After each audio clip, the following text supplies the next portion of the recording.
And the other big thing also that had happened is that after 18 months of siege, the city of Al-Fashir, which is in North Darfur, the capital of North Darfur, which was actually the last remaining city in the Darfur region that has not fallen under the Rapid Support Forces control. Unfortunately, towards the end of last year, October, November of last year, the city has fallen under the RSF. A lot of people have had to flee, but also a lot of people are still kind of held hostage in the city. The RSF trapped around 260,000 people in the city. More than half of them are children, with barely anything going in or out of the city. You know, we work with at Sudan Solidarity Collective. We fund some of the last remaining groups that were funding the community kitchens and things like that in Al-Fashir, and so we've been following with them very closely the developments, and it's been absolutely horrific. And even people kind of like getting out of getting out of Al-Fashir, a lot of the times people die just trying to get out. Right. So it's not just being trapped inside, but also killed trying to leave. And we have seen also ethnic cleansing committed by the RSF, particularly to non-Arab tribes in Darfur. We have seen this, of course, happen before.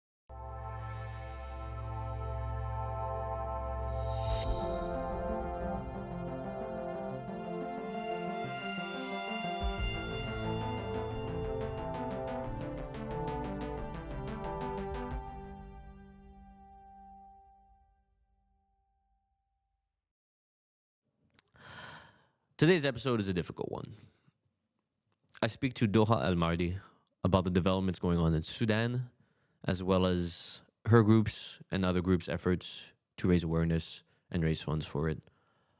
You should be warned that the updates are heavy. It is a perfect example of what can be considered a polycrisis. These layered sort of disasters piling on top of each other. And Sudan is home to the largest humanitarian crisis in terms of displaced people, refugees, as well as an ongoing crisis of aid and the food and help and medicine people are not getting to. There's also a massive devastation of the healthcare network. It's not easy news. Thankfully, Doha guides us through these developments with precision and paints a picture of what people are doing here in Montreal and across Canada in the name of solidarity by raising awareness and funds. And hopefully by the end of the episode, you'll know a little more about what's going on in Sudan, and you'll know a little more about what you can do here in Montreal to help. Here's the conversation. Hello everyone, my name is Kalden Dhatsenpa. You're listening to Local 514. You also might be watching Local 514 on our YouTube. You can enjoy our show on many platforms. The audio one is available on Spotify, Apple Podcasts, Stitcher. There's a bunch of them I've never heard of. And we're also on YouTube where you might be watching this. Today's guest, Duha Elmardi, she's here to talk about Sudan. You are a member of the Sudan Solidarity Collective based in Montreal, Tshage. And we're here to really try to digest some big news, big updates.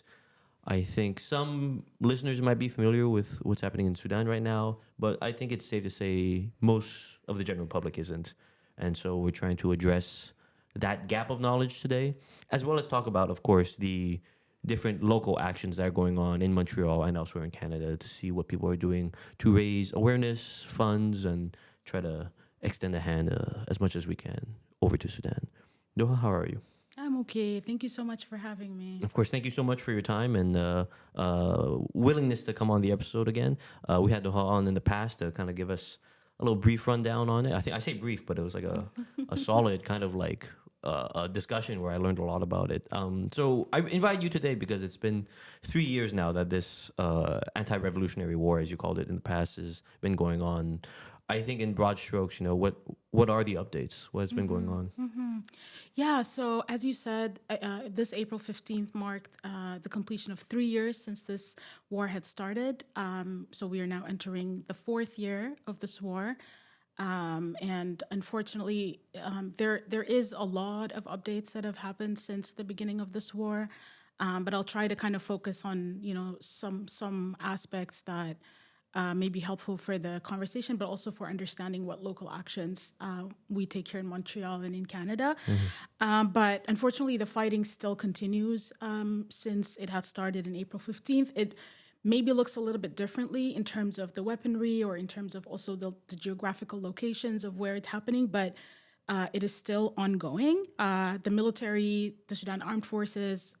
So just as a quick reminder, this war has been happening between the Sudan Armed Forces, which is Sudan's military, and the Rapid Support Forces, the RSF, who are a paramilitary group.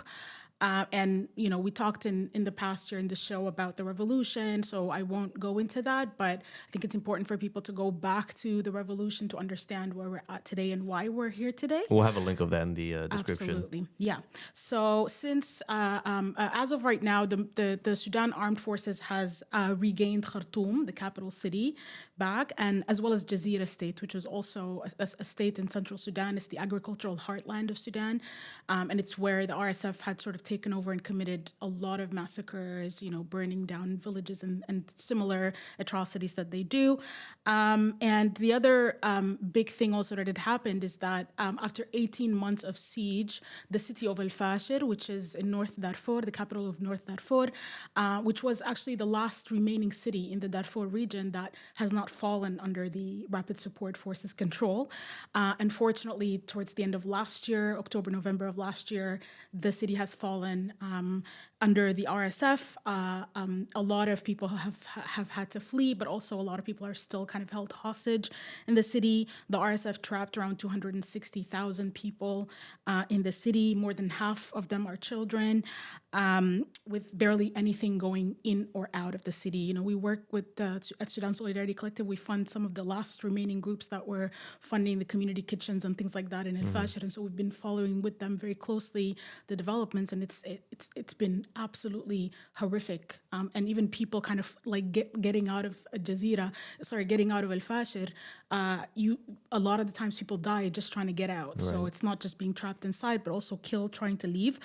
And we have seen also ethnic cleansing committed by the RSF, particularly to non-Arab tribes in Darfur. We have seen this, of course, happen before. A very similar situation with what happened in Al-Fashir. We saw it the year before in Jinena, where we saw, particularly targeting of Masalit tribes and other non-Arab tribes by the Rapid Support Forces.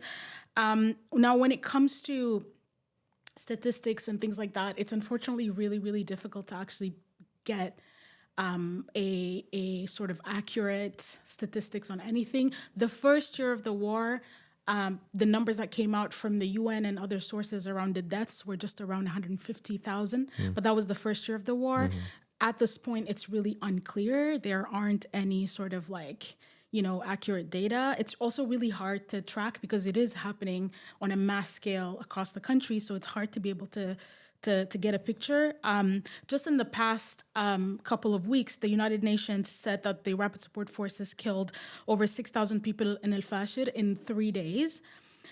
And again, that's just what they were able the figures they were able to count. We're seeing similar situations happening in the Kordofan region, which is another region in Western Sudan.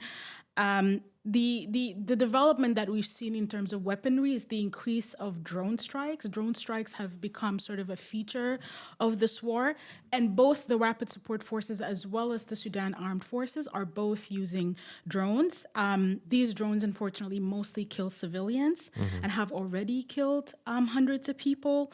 The drones that the Rapid Support Forces are using are allegedly provided by the United Arab Emirates, and they're usually smuggled through Ethiopia.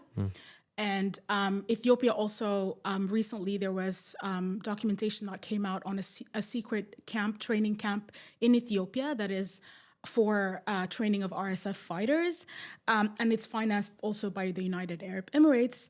And I think it's this conversation around weaponry is also really relevant to Canada because Canada has a role in the situation. Of course, you know that Canada has an arms embargo on Sudan, so not on an official capacity, but because Canada sells to the United Arab Emirates, Canadian weapons have been found to be used by the RSF in Sudan, and just recently in the incidents that I spoke about in Al-Fashir when the RSF took over last year. I think it's very easy for people to be so. I mean, it's already people are like informationally disconnected from it, right? Because it's like I feel like the assumption is always like, oh, this is something happening over there. Yeah. What connection do we have? But here you are saying that actually Canada is very much involved.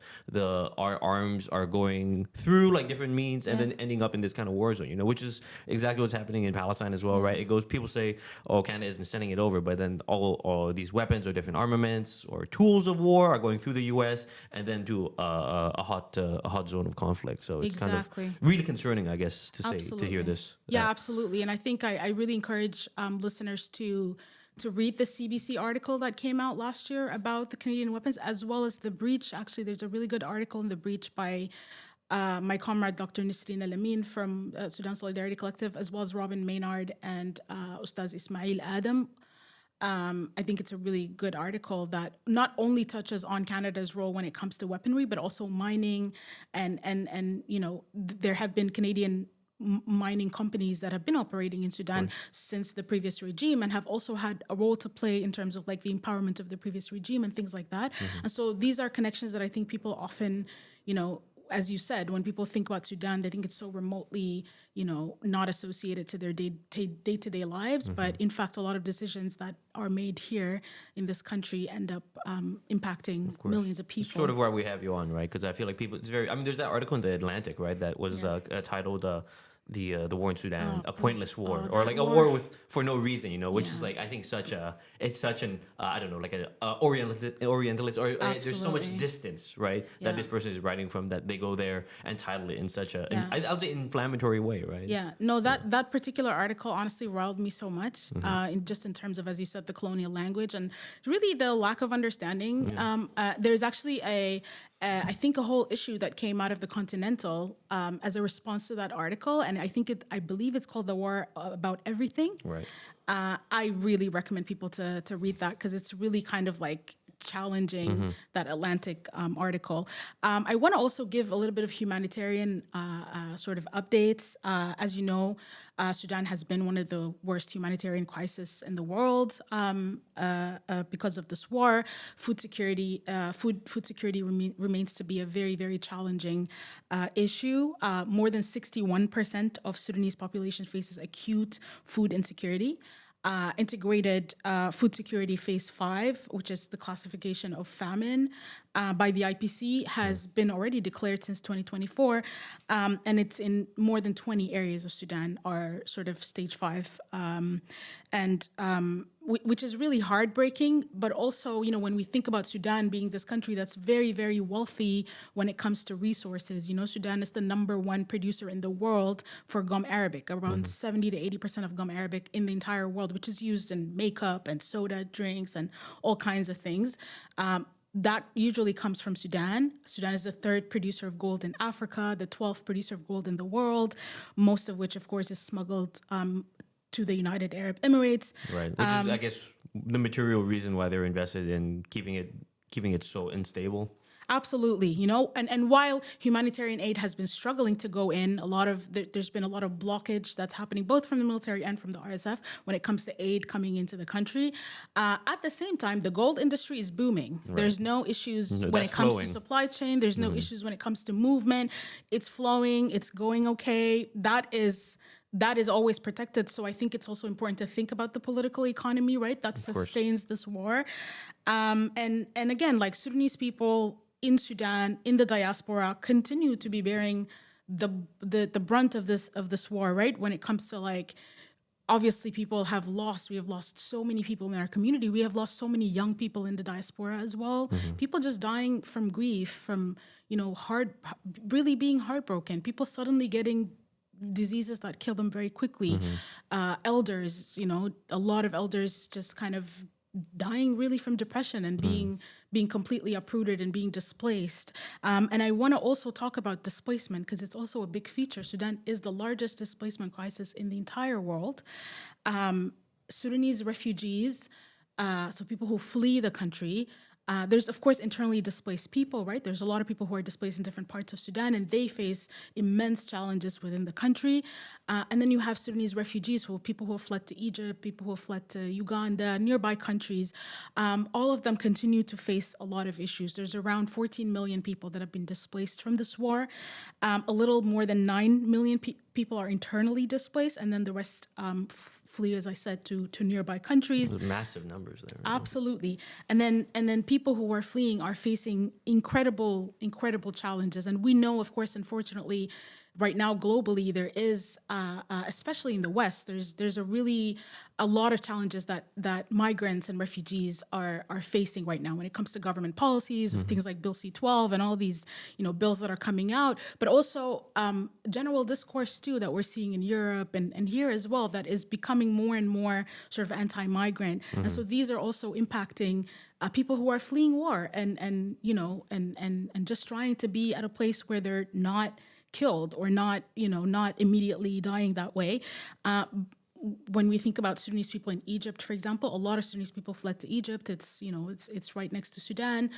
They have been facing really horrible challenges. Most of my mom's family, my sisters as well, have fled to Egypt, and people have been struggling in so many ways. There's a lot of racism that people are experiencing on sort of a community level, but also there's been a really heavy targeting by the Egyptian government that's happening. They have been detaining. There's a number of Sudanese people who have died in detentions right now. People just going out in the market, buying food or whatever, and then they get arrested, and then they get put in detentions.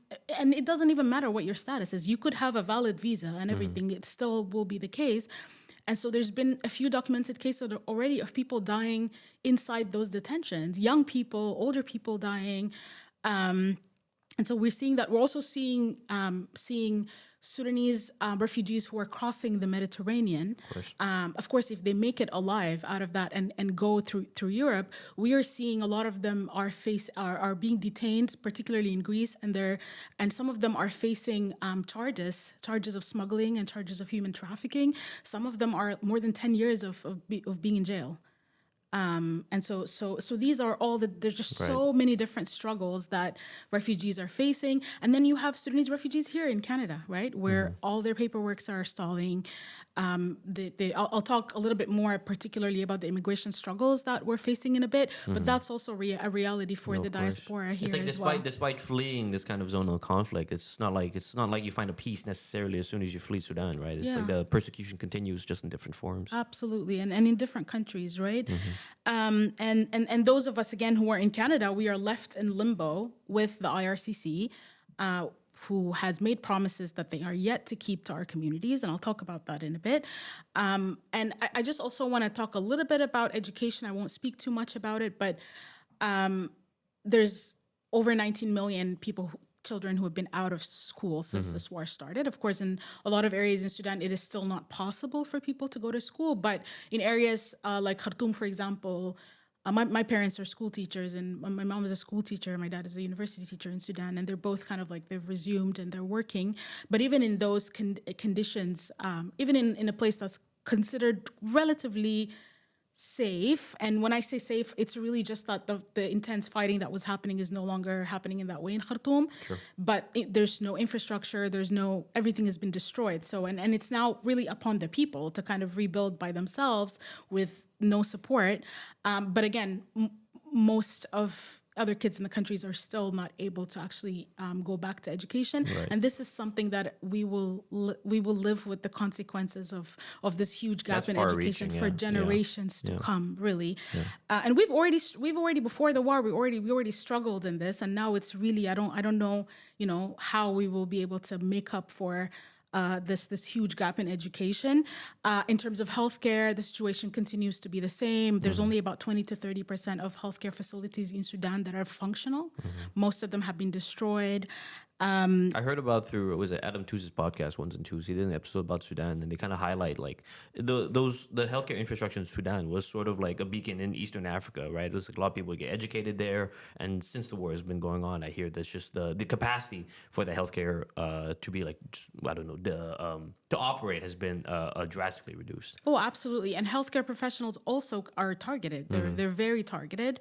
And at the same time, you have epidemics that, one of the main partners that we have for Sudan Solidarity Collective in Khartoum is the Khartoum Emergency Response Rooms. And a lot of our partnership with them has been around the epidemics. There's been a huge dengue epidemic, cholera outbreak, malaria, typhoid, these kind of diseases. And a lot of lives have been lost, especially when there's no medical infrastructure to support you. So people are really mostly just relying on these volunteers from the emergency response rooms, volunteer doctors, volunteer nurses to support people. But unfortunately, there's very little funding and there's very little support, and it has taken a lot of lives. And now we're looking at, rainy season is coming soon again, so these epidemics will rise again.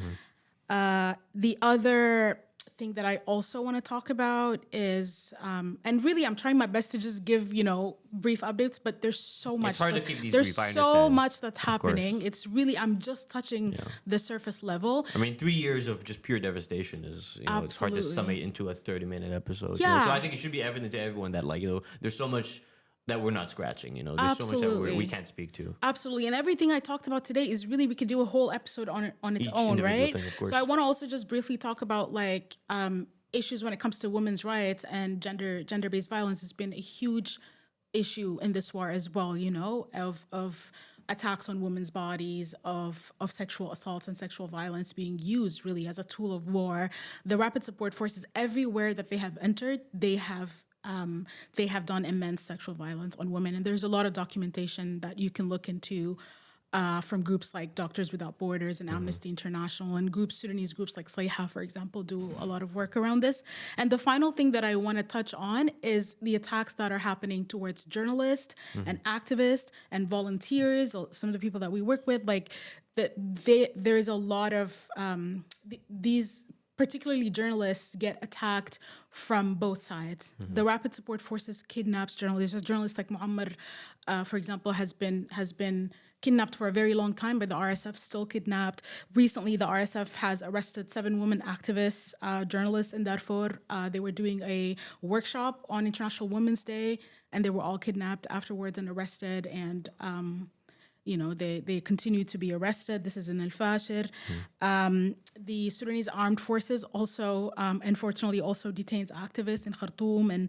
And recently, the April 6th, some of the revolutionaries were sort of doing some protests and things around the commemoration of April 6th. They were arrested by the army. And so unfortunately, what that means is that we also have an issue when it comes to documentation and when it comes to getting news from the ground, because the journalists are being attacked. And so it's like you were saying before about the stats, right? It's like there's a void of information, and it sounds like that also can feed into this general unknowing by the public.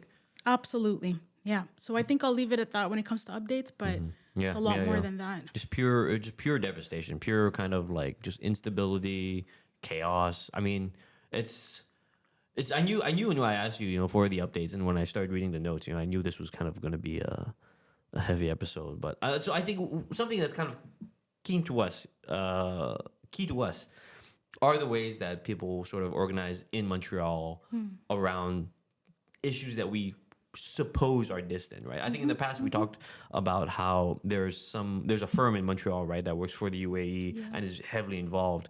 I'm very curious, this. All these updates, it's harrowing stuff we're hearing. What is the Sudan Solidarity Collective doing? What is what's on your site? Where do you put your efforts to try to tackle this massive crisis? Absolutely. And there's a lot of other groups as well, and other people who are working on this. So it's not just the Sudan Solidarity Collective. We're all kind of just trying to, tackle every small aspect of things that we can do. But with Sudan Solidarity Collective, we continue to do our mutual aid work with the groups that we partner with in Sudan. As I talked earlier, there are groups that work in very vulnerable conditions, but also do really most of the work. They do the heavy work. For us, really, our role is very minor as compared to what they do on the ground. We are just kind of, fundraising and speaking about Sudan. We try our best to provide political education because we know it's really lacking, and there's a lot of propaganda as well. Not only that it's lacking, but the one that exists, it's either like the Atlantic one that you said earlier, where you see these colonial kind of frameworks, but also propaganda from the UAE to try to distance themselves and from their, collaborations with the RSF or any of that stuff, propaganda on so many different levels. And so we're trying to also deal with that and present for people alternatives to understand what's happening in Sudan. That is also rooted in an understanding of the revolution, which is really important. A lot of our efforts also on a not SSC particularly, but on a Sudanese diaspora level, has been focused around the issue of immigration, as I mentioned with earlier. The issues with the IRCC. Yeah, so the IRCC has made promises that they are not keeping so far.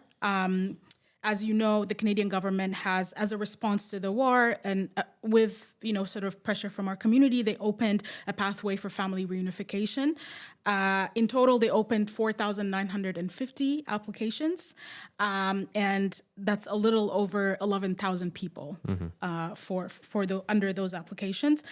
So 11,000 people, a little over 11,000 people are supposed to come through this program. So far, it's been 2 years of this program. Only about 3,000 people have actually made it, or have received visas, rather.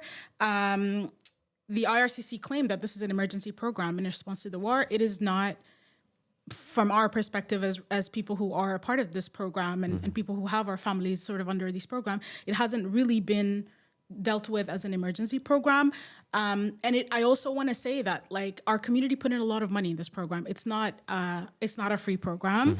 It is a program that has a financial requirement that people really struggle to do, and a lot of people in our community are left out of this program anyways. And even with all of these considerations, we are still waiting for IRCC to actually meet their promises. The other program is the Government Assisted Refugees Program, the GAR program.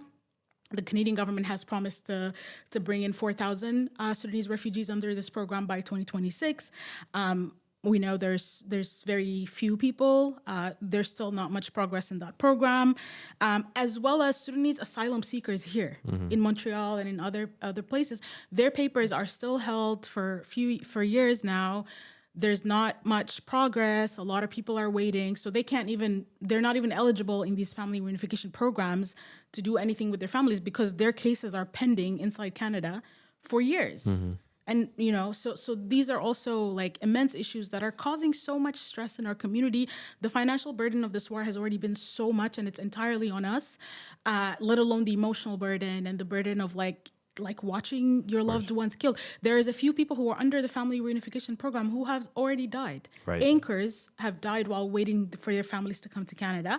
And families in Sudan have also died while their papers are processing under IRCC. So those have kind of been some of the struggles that we're dealing very direct. with. Yeah, that's an incredibly direct complicity of Canada, or a failure completely to deliver on its promises, right, when it's life or death. Yeah. There's one question I have in my mind, right? Yeah. So at the start of the episode, I asked you, for this update on 3 years, which I think you did a fantastic job of trying to summate 3 years of this chaos. I'm kind of curious, from our vantage point, after these 3 years, do you see changes in the conversations that, let's say, like people are having here about it? Are people more aware of what's going on in Sudan? I'm kind of curious what the changes you see at our level here in Montreal. Yeah, I mean, I do see that there's more engagement. There's more people sort of knowing. I think we moved a little bit past the, previously it used to be like Sudan would just kind of be like a tagline, like someone would say Palestine and Sudan and Congo. And that's kind of the extent of where that goes, right? It's just drop it. It's very well-meaning, but like, there's not weight behind that. Yeah, that's pretty much it. There's not much follow-up that happens. But we are seeing people engaging more, people sharing more news about Sudan, people following, more, especially on social media.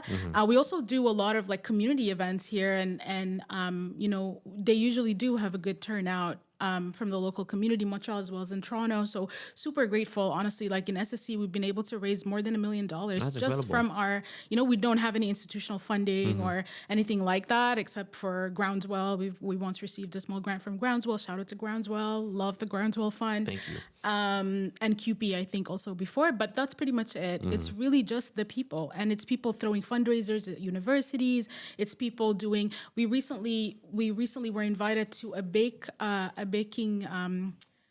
sale at John Abbott College that the students were doing for SSC. That's incredible. Yeah, and it was really beautiful. We went, the students were baking, and they had us over to come and speak. And just from their bake sale, they raised $900 for SSC. And so these are like some really beautiful initiatives that we've been able to see. In Montreal, really, we've been having beautiful partnerships with groups like Regard Noir, the Pan African Student Union, and Harambek, and so those kind of groups have really kind of been showing up as well for us, and we truly appreciate it.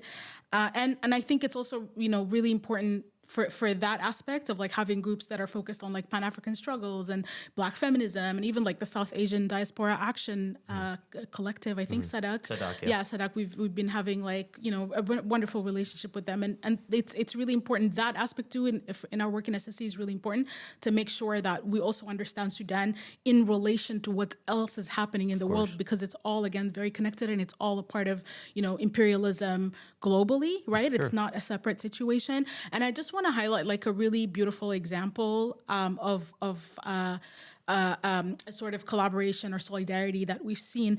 There's a joint campaign that we have with a group called Sudanese Resistance Front. They're based in New York, and they have a campaign called We Must Plant, which is a campaign that we have together, and it's a campaign that supports the Farmers Alliance of Jazeera and Managil in Sudan. It's like a farmers union, and this particular campaign has had really, really wonderful support. And particularly, I want to say like a group called Wealth for Palestine. They did a drive with farmers, and the drive actually had farmers from all over the world donating seeds and donating money to this. Yeah, and it raised more than $50,000. So that's like an example of, a very particular focus, but it's a focus that like brings farms and farmers from all over the world. And it wasn't just for farmers in Sudan, it was also for farmers in Gaza as well. Right. So that's an example of something that I think is like really beautiful, like these kind of solidarity efforts that people are coming together and doing. These visions of, I guess, internationalist solidarity. It's not like that doesn't silo themselves into just like this is the one country we care about, the one cause. It kind of creates this kind of global understanding, right? Absolutely. Right. Interesting. Yeah. Well, thank you so much for coming on the show. I'm wondering, is there anything left that you want to share with our audience? Anything you feel Montrealers should really know, or what they can do? Yeah, so Montreal, our Instagram page is MTL for Sudan. Our general SSC page is Sudan Solidarity Collective, but MTL for Sudan, that's where we post all of our events, all of our workshops. We have, I don't know when this episode comes out, but we have a film screening May 30th at La Seine. It's a screening of Heroic Bodies. Then. So I hope that people can come through for that screening as well. May 30th. Yes. Where? La Seine. La Seine. Yeah. Perfect. Wonderful. Well, thank you so much for your time. Thank you for bringing all this knowledge and helping us learn a little more about what's happening in Sudan, and as well as the actions going on here and how people can support it. Thank you, Kalden. Folks, I believe the task is now on you. You have the resources. There's going to be a bibliography in this episode description. Learn more. You know where to go. You know who to ask. You know how to get involved. It's on you now. Thank you very much, everyone.